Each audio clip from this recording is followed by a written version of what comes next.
Thanks for watching Mufti Habib Qasimi speeches. Subscribe and click the bell icon for more videos.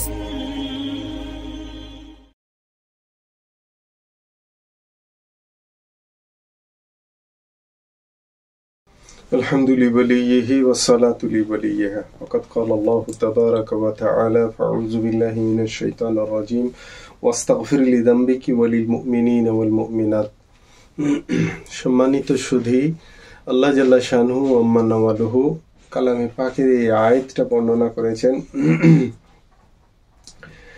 যে আপনি আপনার জন্য এবং মুমিন পুরুষ ও নারীদের জন্য মাগফিরাত কামনা করুন। এটা একটা ঘটনাপেক্ষিক ব্যাপারটা ছিল আল্লাহ নবী সাল্লাল্লাহু আলাইহি ওয়াসাল্লামের কাছে। আজকে বিষয়বস্তু হচ্ছে আমাদের যেটা রাসূল মানে আমাদের জীবন ব্যবস্থাটা হচ্ছে রাসূল পাক সাল্লাল্লাহু আলাইহি ওয়াসাল্লামের রেখে যাওয়া জীবন ব্যবস্থার অনুসরণ। সেই প্রেক্ষিক নবীজির কি করণীয় ছিল, কি করেছেন, সেটা কেশ সম্বন্ধীয়, যে কেশ বিন্যাসে মধ্যপন্থা অবলম্বন অত্যধিক মনোনিবেশ অনুচিত। সব মানুষেরই জন্মগতভাবে নারী পুরুষ সবারই মাথায় আল্লাহ তাআলা কেশ দিয়েছেন। মানব সৌন্দর্যতার বাহক একটা হচ্ছে মাথার চুল। আল্লাহ নবী সাল্লাল্লাহু আলাইহি ওয়াসাল্লামেরও মাথার চুল ছিল। পূর্ববর্তী সমস্ত আম্বিয়াদের, সমস্ত মনুষ্য নারী পুরুষ সবারই মাথার কেশ দিয়ে আল্লাহ তাআলা মানুষ সকলকে সম্মানিত করেছেন, মানে জৌলুসপূর্ণ করে তুলেছেন এবং সৌন্দর্যতার বাহক করে তুলেছেন। একবার আব্দুল্লাহ ইবনুল সারজাস قال أتيت رسول الله صلى الله عليه وسلم وهو في ناس من أصحابه। এই আব্দুল্লাহ ইবনে সারজাস তিনি বলেন, একবার আমি রাসূল পাক সাল্লাল্লাহু আলাইহি ওয়াসাল্লামের সান্নিধ্যে এলাম, তখন তিনি তিনার সাহাবা বর্গের মাঝখানে বিদ্যমান ছিলেন। فضربت هكذا من خلفه فعرف الذي أريد فألقى الرداء على عن ظهره। তো সেই রকম অবস্থায় নবীজি সাহাবাদের মাঝখানে বসেছিলেন, মানে সাহাবাদেরকে নিয়ে বসেছিলেন। তো আমার উপস্থিতিতে আল্লাহ নবী সাল্লাল্লাহু আলাইহি ওয়াসাল্লাম অনুভব করলেন, বুঝলেন, আমি পেছনে গিয়ে বসলাম। নবীজির পেছনে গিয়ে বসাতে নবীজি বুঝে ফেলেন ব্যাপারটা। তখন নবীজি পিঠের চাদরটা সরিয়ে দিলেন। পিঠের চাদরটা মানে পরনে যে কাপড়টা ছিল, চাদরটা ছিল, সেইটাকে লুজ করে দিলেন যাতে পিঠটা খুলে আসে, গলা দিক থেকে ওপর দিক থেকে নিচের দিকে নেমে যায়।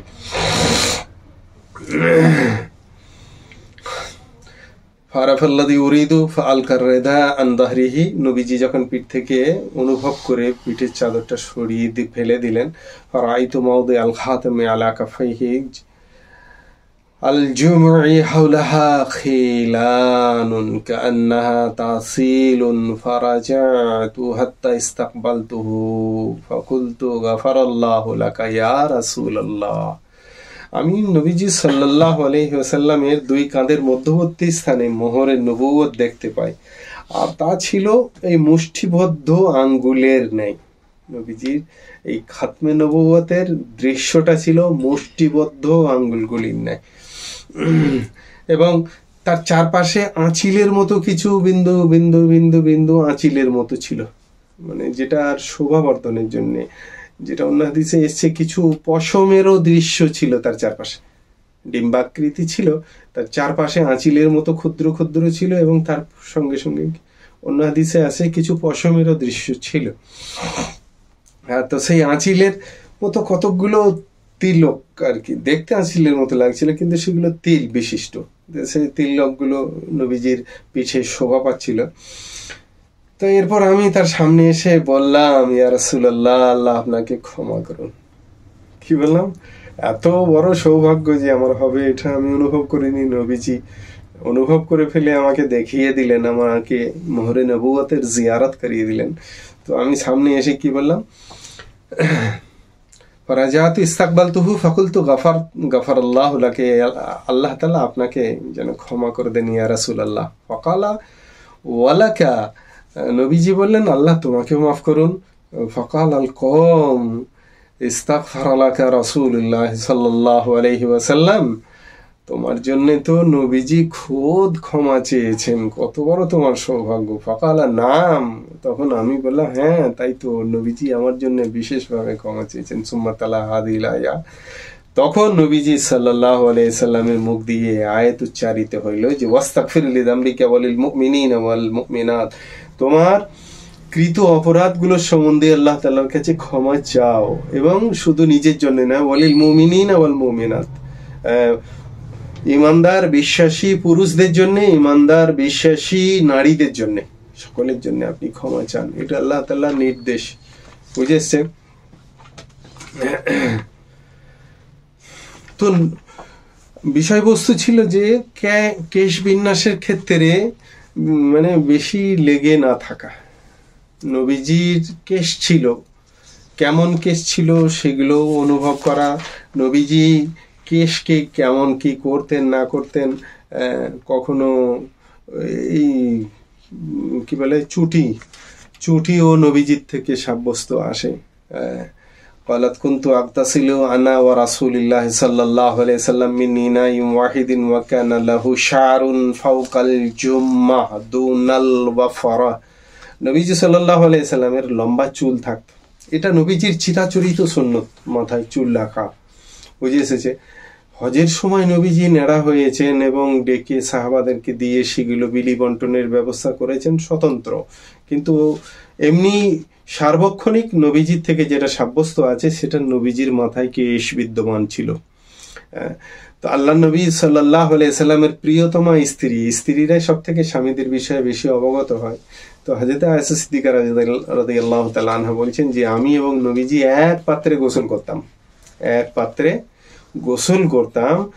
তো নবীজি তাহলে গোসল করলে চুলও ভিজবে, তো নবীজির চুল ভিজে থাকলে কি হয়, লটকে যায়, সামনের দিকে পেছন দিকে সব ঝুলে যায়। তো নবীজির চুলটা এত ঝুলে যেত যে সেটা জুম্মা পর্যন্ত পৌঁছাতো না, মানে কানের লতি পর্যন্ত গিয়ে পৌঁছাতো না।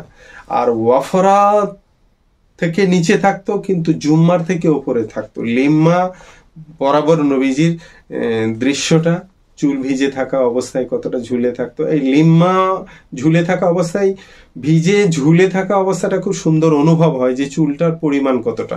মেয়ে ছেলেরাও যখন গোসল করে, তারা যখন গোসল করে পরিসমাপ্তি ঘটে তারপরে কেশের মধ্যে কি করে তোয়ালে জড়িয়ে নেয়, তাহলে তো বুঝে আসবে না, কিন্তু গোসলখানায় যদি তার কোনো বোন থাকে কি মা থাকে তাহলে সে অনুভব করবে যে বাচ্চাটা, এই মেয়েটার কতটা মাথার চুল আছে। তাছাড়া কেউ বুঝতে পারবে না, সেই মাথায় খোপা থাকে, কখনো বিনুনি করা থাকে, কখনো পাট করা থাকে। তো নবীজি সাল্লাল্লাহু আলাইহি সাল্লামের এই হাদিস, অন্য হাদিসের দ্বারা আবার লিম্মা কি বলে জুম্মা ওয়াফরাও সাবিত আছে। কখনো ওই নেড়া হওয়ার পর থেকে তাহলে চুল বড় হতে লাগলে, বড় তো আর একদিনে হয়ে যাবে না, ধীমে ধীমে বড় হবে। কখনো ওয়াফরায় গিয়ে দেখেছেন কোন সাহাবী, সেই ওয়াফরা পর্যন্ত বলেছেন, বুঝে এসছে, একটু উঁচু করে চুল ছিল।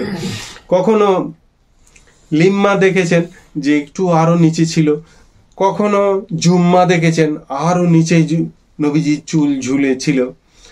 তো এই চুল একটা কোনো মানুষকে ন্যাড়া করে দিলে খুব সভ্য লাগে না, বুঝে এসেছে।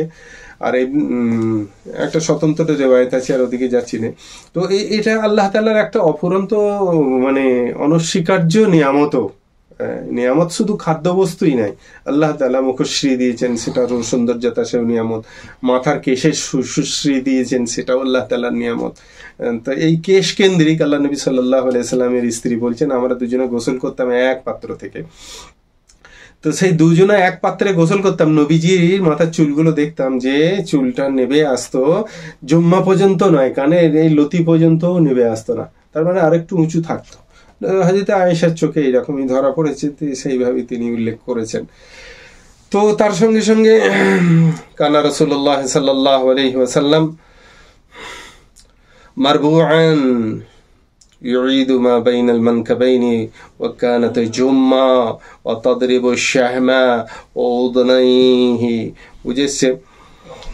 তো আল্লাহ নবী সাল্লাল্লাহু আলাইহি ওয়াসাল্লাম আকৃতিতে, নিজের শারীরিক আকৃতিতে মধ্যম আকৃতির মানুষ ছিলেন, কিন্তু বহু লোকের মাঝখানে নবীজিকে সবারই থেকে উঁচু মনে হতো, দেখতে মনে হতো নবীজি সব থেকে বেশি উঁচু, কিন্তু নবীজি অত ঢ্যাঙা টাইপের, লম্বা টাইপের ছিলেন না, মধ্যম আকৃতির ছিলেন।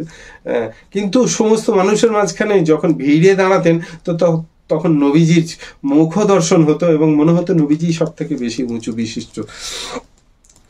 আর তার দু কাঁধের মাঝখানের প্রশস্ততা ছিল খুব বেশি, তার মানে দৈহিক গঠনটা বাহুবলী বলে না, নবীজির এই কাঁধ খুব বড় প্রশস্ত ছিল, তার মানে হচ্ছে তিনি বড় ক্ষমতার অধিকারী আল্লাহ তাআলা তিনাকে বানিয়েছেন, এর দ্বারা বুঝে আসে। আর তার মাথার চুল ছিল নবীজির কানের লতি পর্যন্ত লম্বা, বুঝে আসছে বিভিন্ন। তো এখানে গানা তাজরিবু শাহমাতাইহি ওজনাইহি, এখানে তুল কসার বিভিন্ন ধরনের অনেক রিওয়ায়াত আছে, শামাইলে তিরমিজির মধ্যে এসেছে, জুম্মা লিম্মা ওয়াফরা, বিভিন্ন ধরনের নবীজির যে যেমন অবস্থায় দেখেছেন সে সেইভাবে বর্ণনা করেছেন। ওয়াফরা, জুম্মা, মোকাব্বারা, মসগার, বাইদুবাইন, এগুলো সব যেমন যার দৃশ্যগোচর হয়েছে সেইভাবে তিনারা বর্ণনা করেছেন। প্রথমত চুলকে সৌন্দর্যতার সঙ্গে রাখা, সৌন্দর্যতার সঙ্গে রাখা। চুল যখন আল্লাহ তাআলা নিয়ামত দান করেছেন সেটাকে আল্লাহ নবী সাল্লাল্লাহু আলাইহি ওয়াসাল্লাম বলেছেন, মান কানা লাহু শা'রুন ফালিয়ুকরিমহু, আবু দাউদ শরীফের হাদিস, কিতাবুত তারাজ্জুল, বাবু ফি ইসলাহি শা'রি, 573 নম্বর হাদিসের মধ্যে আল্লাহ নবী সাল্লাল্লাহু আলাইহি ওয়াসাল্লাম বলছেন যে চুলের যত্ন নাও, চুলের প্রতি ধ্যান দাও।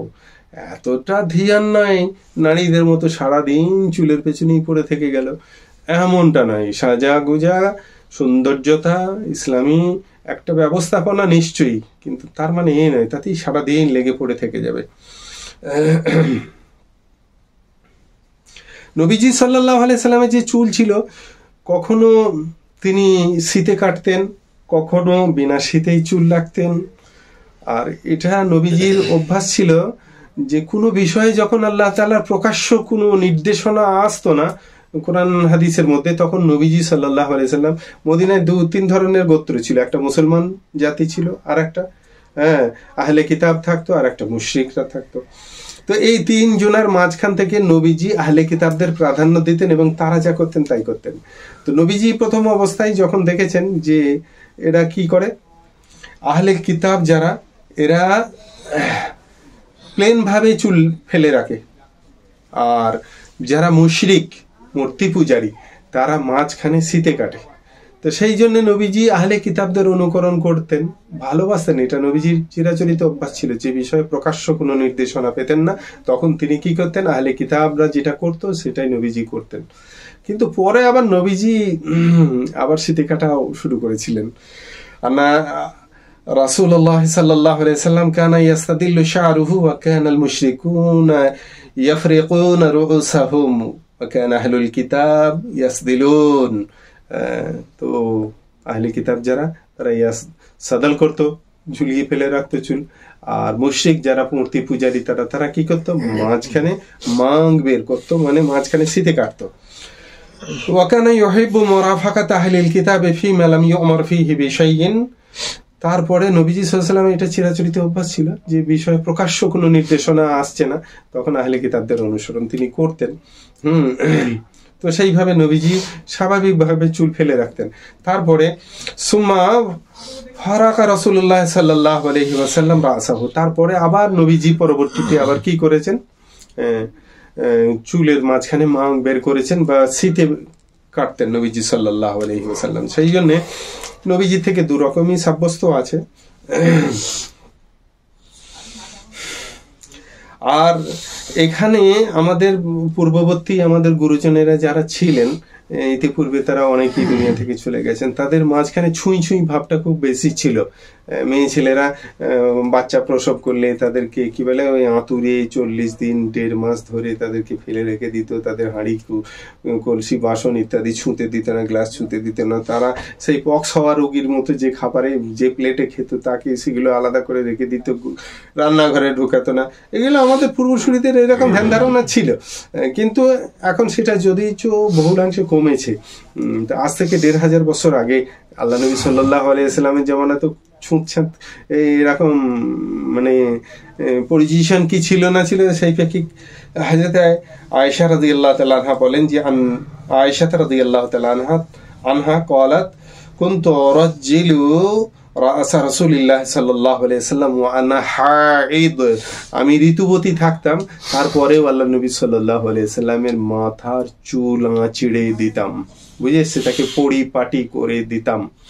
আর মাথায় চুল পরিপাটি করা এটা নবীজি বলেছেন আখিরিমহু, তাকে সম্মান করো, তার মানে এলোমেলো বেশি ফেলে রেখো না, তাকে গুছিয়ে সুন্দর করো, একেবারে সে জঙ্গলি টাইপের যেন না লাগে। সৌন্দর্যতা ইসলামের শিক্ষা, সেই দিকে মনোনিবেশ কিছুক্ষণ হলে করো, তবে সবসময় লেগে না থাকা। আর তার সঙ্গে সঙ্গে চুলের আর একটা পরিপাটি করার সঙ্গে সঙ্গে একটা বড় জিনিস হচ্ছে চুলের মধ্যে তেল ব্যবহার করা। একটা কথা বাংলায় প্রচলন আছে যে তেল আমাতায় আবার তেল দিয়া, হ্যাঁ, বাংলায় এই প্রবাদ বাক্যটা আছে না যে তেল আমাতায় তেল দিয়া। তার মানে সেটা এইরকম প্রচলিত ভাবে বোঝায় যে মানে ধনীদেরকে আমন্ত্রণ করা, ধনীদেরকে বিত্তশীলদেরকে কোনো বিষয়ে অগ্রাধিকার দেওয়া, তাকে বাংলা ভাষায় বলা হয় তেলা মাথায় তেল দেয়া। কথাটা কোথা থেকে এসছে, এর উৎপত্তি স্থল সে বলতে গেলে সময় সাপেক্ষ। এখানে বলে দিচ্ছি, প্রত্যেকটা মানুষের মাথা থেকে তেল নিঃসৃত হয়, বুঝে এসেছে। আল্লাহর পক্ষ থেকে এমন সিস্টেমে আল্লাহ তাআলা মানুষকে, নারী এবং পুরুষকে তৈরি করেছেন, সেই যদি কখনো তেল ব্যবহার না করে তবুও তার খুব মারাত্মক অসুবিধা হবে না। আল্লাহ তাআলা রাসায়নিক এমন বিক্রিয়া তৈরি করে রেখেছেন, প্রতিক্রিয়ায় তার দিমাগের কাজের সঙ্গে সঙ্গে সে দিমাগ সাপ্লাই দেয়, উপরে তেলের বিকাশ ঘটায়, যার কারণে মাথায় তেল আসে। যারা তেল একদম ব্যবহার করে না, টিস্যু দিয়ে দেখলে বুঝতে পারবে, সেটাকে টেস্ট করলেও ধরা পড়বে যে মাথার গোড়ায় তেল আসে। কিন্তু তারপরেও আনাস ইবনে মালিক রাদিয়াল্লাহু তাআলা আনহু قال كان رسول الله صلى الله عليه وسلم يكثر دهن رأسه وتسريح لحيته ويكثر القناع حتى كان ثوبه ثوب زياد। বুঝেছে, জাইয়াত মানে হচ্ছে কি বলে কলু, কলু আমরা সরষে ভাঙাই তো, হ্যাঁ, এই সরষে ভাঙাতে গিয়ে যাদের কাছে সরষে ভাঙাতে যাওয়া হয় এখনো পর্যন্ত প্রচলন আছে। এখন কাঠের ঘানি, লোহার ঘানি হয়ে গেলেও কাঠের ঘানি আমরা এখনো প্রাধান্য দিই, বুঝেছে। আগে সেই কাঠের ঘানি ছিল, গরু ঘোরাতো, এখন আর গরু ঘোরাই না, ইলেকট্রিকের দ্বারা, মোটরের দ্বারা সেগুলো চালিত হয় এবং তেল বার হয়। তো রাসূলুল্লাহ সাল্লাল্লাহু আলাইহি সাল্লাম এত বেশি তেল মাথার কেশে ব্যবহার করতেন যে, এবং তাসরিহ লিহিয়াতিহি, আরেকটা হাদিসের মধ্যে এসেছে যে ইউকাসসিরু দাহনা রাসিহি ওয়া ইউসরিহু লিহিয়াতিহি বিল মাই। আল্লাহ নবী সাল্লাল্লাহু আলাইহি ওয়াসাল্লাম মাথায় চুলে তেল ব্যবহার করতেন এবং দাড়ি আঁচড়াবার সময়, দাড়িকেও পরিপাটি করবার সময় কি করতেন, এখানে পানি ছিটা দিতেন, পানি দিয়ে দাড়ি আঁচড়াতেন, বুঝে এসেছে। এটা অন্য হাদিস। আর এই হাদিসের মধ্যে এসে আল্লাহ নবী সাল্লাল্লাহু আলাইহি ওয়াসাল্লাম ইউকাসসিরু দাহনা রাসিহি ওয়া তাসরিহি লিহিয়াতিহি ওয়া ইউকাসসিরুল কিনা হাত্তা কানা সাওবাহু ওয়া সাওবু যায়াত। তো নবীজি মাথার চুলটাকে বেঁধে রাখতেন একটা ছোট কাপড় দিয়ে, ছোট একটা রুমাল বা কাপড় দিয়ে বেঁধে রাখতেন মাথার চুলগুলোকে। বড় চুল ছিল, এলোমেলো হয়ে যাবে বলে রাত্রিবেলাতেও নবীজির মাথায় সে কাপড় বাঁধা থাকতো। তো সেই কাপড়টা দেখে কি মনে হতো যে কলুরা সবসময় তেল নিয়ে নাড়া ঘাটা করা বলে তাতে জামা কাপড় তো সবসময় তৈলাক্ত থাকবে, এটা স্বাভাবিক। তো কলুদের পরিধানের বস্ত্রের মতো তো নবীজি সাল্লাল্লাহু আলাইহি সাল্লামের মাথার কাপড়টা ওই ধরনের মনে হতো। তো সেই জন্যে বেশি বেশি তেল ব্যবহার করা, নবীজি সাল্লাল্লাহু আলাইহি সাল্লাম যেহেতু নিজে পছন্দ করতেন তেল ব্যবহার করা, সেই জন্য আমরাও করার চেষ্টা করব। এবার তেল ব্যবহারের ক্ষেত্রে, চুল আঁচড়ানোর ক্ষেত্রে কেমন করে চুল আঁচড়াবো না আঁচড়াবো, এই প্রেক্ষিক আয়েশা ওটা বলার আগে তেল যখন ব্যবহার করছি তো কানা নবী সাল্লাল্লাহু আলাইহি ওয়াসাল্লাম ইকাসিরু দাহনা রাসিহি ওয়া ইসরিহি লিহিয়াতিহি বিল মাই শাবুল ঈমানের মধ্যে এসে ফাসলু ফি ইকরামি শারি ওয়া তাদহীনিহি। হাদিস নম্বর হচ্ছে 428 নম্বর হাদিস। আল্লাহ নবী সাল্লাল্লাহু আলাইহি ওয়াসাল্লাম মাথার মধ্যে খুব বেশি পরিমাণে তেল ব্যবহার করতেন আর দাড়ির মধ্যে পানি দিয়ে আঁচড়াতেন, মানে কঙ্ঘি করতেন বা চিরুনি ব্যবহার করতেন, বুঝেছে।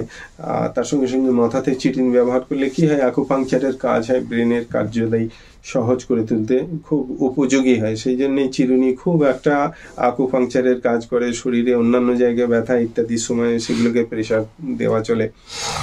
চিরুনির ব্যবহার নবীজি থেকে সাবেত আছে, সেই জন্যে চিরুনির ব্যবহার করব, তেলের ব্যবহার করব। দাড়ি যাদের খুব ঘন, খুব তারা কিছু পানি ছিটা দিয়ে দাড়ি ব্যবহার করব, কারণ দাড়ি আঁচড়াতে গেলে দাড়ি অনেক অংশে চুল যত না মাথা থেকে খসে পড়ে তার থেকে বেশি খসে পড়ে মুখের দাড়ি, এই জন্য একটু পানি ছিটা দিতেন নবীজি সাল্লাল্লাহু আলাইহি ওয়াসাল্লামের হাদিস দ্বারা।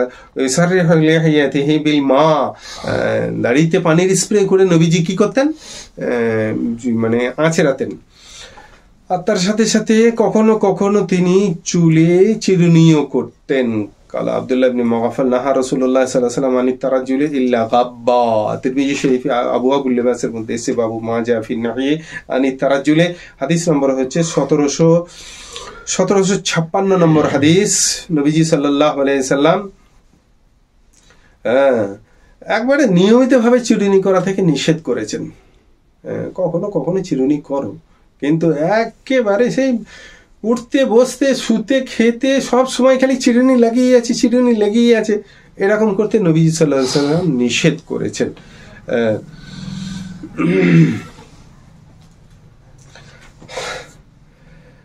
আর একটা হাদিসের মধ্যে এসে আব্দুল্লাহ ইবনে মুগাফাল قال نهى رسول الله صلى الله عليه وسلم عن الترجل ইল্লা গাব্বা।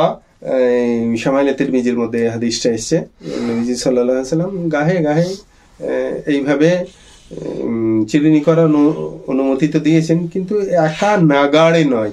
তার সঙ্গে সঙ্গে চিরুনি করার সময় কোন দিক থেকে চিরুনি করব, তেল দেওয়ার সময় কোন দিক থেকে শুরু করব, সেই বিষয়ে কোনো নির্দেশনা আছে। তো সেই প্রেক্ষিক আর আয়েশা রাদিয়াল্লাহু তাআলা আনহা قالت إن كان رسول الله صلى الله عليه وسلم يحب التيامن في الطهور إذا تطهر وفي الترجل إذا ترجل وفي انتعاله إذا انتعل। নবী সাল্লাল্লাহু আলাইহি ওয়াসাল্লাম যখন কি করতেন, পানির ব্যবহার করতেন তখন ডান দিক থেকে করতেন, বুঝেছে, ডান হাত আগে ধুতেন। যখন জুতো পরতেন ডান দিকের জুতো আগে পরিধান করতেন। মাথার চুল আঁচড়ালে নবীজি সাল্লাল্লাহু আলাইহি ওয়াসাল্লামের অভ্যাস ছিল কি, ডান দিকের চুল আগে চিরুনি লাগাতেন। তো সেই জন্যে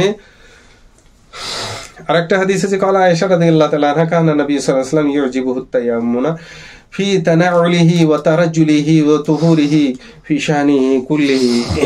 এটা বুখারী শরীফের হাদিস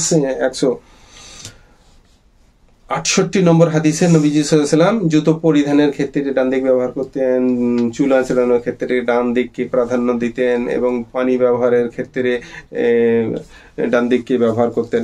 তার সঙ্গে সঙ্গে মাথার মাঝখানে এই শীতে বের করা এই বিষয়ক قال ابن عباس رضي الله تعالى عنه أن رسول الله صلى الله عليه وسلم كان يسدل شعره وكان المشركون يفرقون رؤوسهم وكان أهل الكتاب يسدلون رؤوسهم وكان رسول الله صلى الله عليه وسلم يحب موافقة أهل الكتاب فيما لم يؤمر فيه بشيء ثم فرق رسول الله صلى الله عليه وسلم رأسه। বুখারী শরীফের হাদিস নম্বর হচ্ছে 65 নম্বর জিলদে আউয়ালের মধ্যে এসে নিজের সাল্লাল্লাহু আলাইহি ওয়াসাল্লাম নিজের চুলকে প্রথমত কি করতেন, বিনা আঁচড়ে বিনা শীতে কেটে নবী সাল্লাল্লাহু আলাইহি ওয়াসাল্লাম এরকম ভাবে চুলের পরিপাটি করতেন। তারপরে এটা আহলে কিতাবদের সেবা ছিল। তারপরে কাফেররা মুশরিকরা তখন কি করতো, তখন তারা চুলের মাং বের করতো, শীতে বের করতো। নবী সাল্লাল্লাহু আলাইহি ওয়াসাল্লাম পরবর্তীতে আবার তিনি শীতে মাথার চুলের শীতে বার করতে লেগেছিলেন। আর তার সাথে সাথে কখনো কখনো চুল এতটা বড় রাখা যেটা সুন্নতের মানে ঠিক কাছে পিঠে হবে, বুঝে এসেছে, এটার দিকে একান্ত খেয়াল রাখা। মুআসসাসাতুল আদাবিল ইসলামিয়ার মধ্যে 475 নম্বর পৃষ্ঠার মধ্যে এসেছে, কখনো কখনো সুন্নত অনুযায়ী চুল রাখার চেষ্টা করা। যাদের বয়স কম আছে তারা চাইলে খুব সহজেই পারেন যে চুল রাখা, এটা নবীজির চিরাচরিত সুন্নত। আপনারা বলবেন, আরে বাবা এই মৌলী সাহেবটা তো সবাই দেখি নেড়া হয়, চুল ছোট রাখে। আরে বাবা, মৌলী সাহেবটা রাখে, বয়সের সঙ্গে সঙ্গে তারা পেরে ওঠে না। মোতালা করতে গিয়ে আলেমদের এমনি তাদের ব্রেনের চাপ খুব বেশি থাকে, সেজন্য তাদের পক্ষে যারা সম্ভব হয়ে ওঠে না, রাখতে পারে না, আলাদা কথা। যেন এ না দলিল দিই যে হযরত আলী রাদিয়াল্লাহু তাআলা আনহু তো কি করতেন, তিনি নেড়া করতেন। আরে হযরত আলী রাদিয়াল্লাহু তাআলা আনহু তো বীর পুরুষ ছিলেন, তার প্রচুর পরিমাণে কি হতো, এত বীরত্ব তিনার মধ্যে বিদ্যমান ছিল যে তিনি সবসময় মজি বার হতো তিনার শরীর থেকে, পুরুষাঙ্গ থেকে। তো সেই জন্যে শরীরকে ঠান্ডা রাখার জন্য, তীব্রতর শরীরের মধ্যে গরম ভাব যেন কেটে ওঠে, সেই জন্য তিনি বলতেন, নিয়ে আয় তুই একবার দেখি চুলকাটাকে ব্যবস্থা করে দিয়ে, একদম চিরাচরিতে একদম তিনি সেই থেকে নেড়া হওয়ার জন্য একটা ব্যবস্থা নিয়েছিলেন। তা মানে এ নয় যে ওটা সুন্নত হবে। নবীজি সাল্লাল্লাহু আলাইহি ওয়াসাল্লামের চিরাচরিত সুন্নত হচ্ছে চুল রাখাই সুন্নত। তো সেই জন্য কখনো কখনো খুব চেষ্টা করা। আলেমরা ফারাগাতের সময় তার পরবর্তীতে চাইলে তারা খুব সহজেই চুল রাখতে পারেন। জুম্মা, লিম্মা, ওয়াফরা, যে কোনো সাইজের চুল সুন্নত অনুযায়ী জীবনে একবার দুবার হলেও কিছু সময় ধরে রাখার চেষ্টা করা। আর তার সঙ্গে সঙ্গে একটি মশলা হচ্ছে, কোন জায়গায় মাথার চুল বড় রাখা, কোন জায়গায় ছোট রাখা, এটা কিন্তু সঙ্গত নয়। কারণ কালা ইবনে ওমর আন্নান নবী সাল্লাল্লাহু আলাইহি ওয়াসাল্লাম নাহা আনিল কাযা, বুঝেছে বুখারী শরীফের হাদিস হচ্ছে 592 নম্বর হাদিসের মধ্যে আল্লাহ নবী সাল্লাল্লাহু আলাইহি ওয়াসাল্লাম নিষেধ করেছেন এই সব মিলিটারি ছাড় দিতে। বুঝেছে, কোথায় কম, কোথায় সামনের দিকে গাদা, পেছনের দিকে কিছু নেই, এইরকম মানে ছাড়টা যেরকমই হোক, কোথাও কম কোথাও বেশি চুল রাখা পুরুষদের জন্য এইভাবে চুল রাখা সঙ্গত নয়। নারীদের জন্য তো চুল কাটাই অনুমোদিত নয়, তারা তো চুল কাটতেই পারবে না।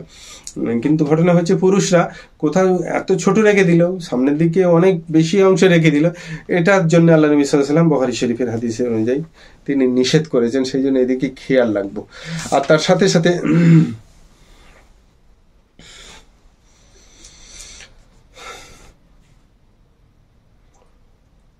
মানে চুল কাটার ক্ষেত্রে, নেড়া করার ক্ষেত্রে, এগুলোর ক্ষেত্রেও কি, চুল আঁচড়ানোর ক্ষেত্রে, সবগুলোর ক্ষেত্রে ক্বালা আনাস ইবনে মালিক রাদিয়াল্লাহু তাআলা আনহু লাম্মা রামা নবী সাল্লাল্লাহু আলাইহি ওয়াসাল্লাম আল জামরাতা নাহারা নাসাকাহু সুম্মা নাওয়ালা আল হালিকা শাকাহু আল আইমান ফাহালাকাহু ফাআতাহু আবা তালহা সুম্মা নাওয়ালাহু শাকাহু আল আইসার ফাহালাকাহু ফাকালা আকসিমহু বাইনান নাস।